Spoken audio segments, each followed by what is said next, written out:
I'm going to share a letter from Second Officer Snowden, Secretary to Major General Sir Robert Sturgis, who was stationed at Lavington Park during the Second World War. The build-up to D-Day started with the code name Overlord. I first realised that the planned invasion of Europe was on when I was a Wren officer and Secretary to Vice Admiral Sir Theodore Hallett, Director of Combined Training at Combined Operations Headquarters. After a large part of Lord Mountbatten's staff moved to SEAC, I needed another job, so I asked Major General Sir Robert Sturgis, who had recently returned from the Madagascar campaign, if I could work for him and the newly formed SS Brigade, now Army and Royal Marine Commandos. I was accepted and moved to Pinner, where the new HQ was situated. I was the only woman, so it was pretty odd, but the men were extremely kind, understanding and helpful. In the spring of 1944, the HQ moved to Lavington House near Petworth. I went with the AQ to view the property at Lavington and also Burton Park, now St Michael's School, where the junior officers ate and slept. Just 3 months before D-Day, we all moved to Lavington House. The previous house had once stood on this site. At one time, the Wilberforce family had lived there, and the Bishop's Crook is in the church. Later, the house belonged to Lord Lavington of black and white whisky fame, the reason why the railings in the park are painted black and white. I was billeted with Mrs. Ian Wallace, later Mrs. Agar, who also lived there. Young Winston Churchill stayed in a cottage in the grounds with his nanny, and I remember Mrs. Churchill was always popping down to see him.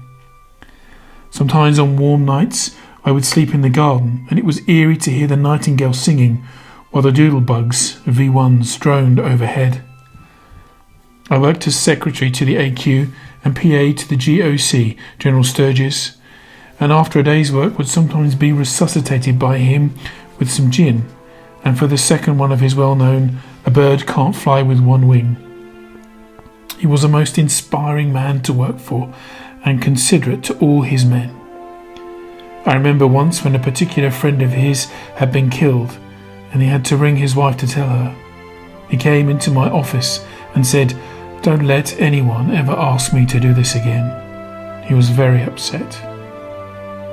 Brigadier Durnford Slater was a deputy commander, a very brave and slightly wild gunner who was dedicated to the army and felt very strongly at first when the Royal Marines were to unite with the Army Commandos. But he and General Sturgis, who was a Royal Marine, got on well together and both liked horses. John Durnford Slater had been on many commando raids, Dieppe amongst them, and was itching for Overlord. As D-Day approached, all were aware it was not so far off, but very few knew the actual date. Commandos had been stationed all round Sussex, some at Worthing and Seaford, just waiting for the signal. But dance parties continued, and I went to several. Sadly, some I danced with had just a few weeks to live as a result of D-Day. I remember well the early morning of D-Day. The night before, vigil had been kept throughout the night in the little church at Lavington.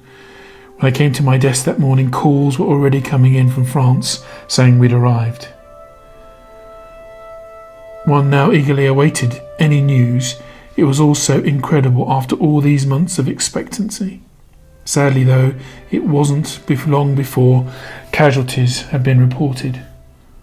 Lord Lovett, leader of the 4 SS Brigade, had been wounded, and the Reverend John Armstrong, the chaplain, also, along with many others. One of the commandos asked before he left if I wanted anything brought back, and I said a red rose picked on D-Day, and this he presented on his return. It was not long before Lavington House produced a very strange smell, for there was one room allotted to Camembert cheese, which poured over from Normandy, and from this room a post office was set up to send the cheese to relatives and friends. One day General Sturgis was summoned to some VIP occasion and told me he must fly the official flag on his car. He had no flag at that time, so asked me to procure something. I therefore quickly did some embroidery on a red petticoat I had worn. I doubt whether any generals have flown a petticoat. I became very attached to a little spaniel-type dog named Dempsey after the wartime leader of the 21 Army Group. I loved that little dog. When he died of hardpad, we buried him in the grounds of Lavington where his grave still stands.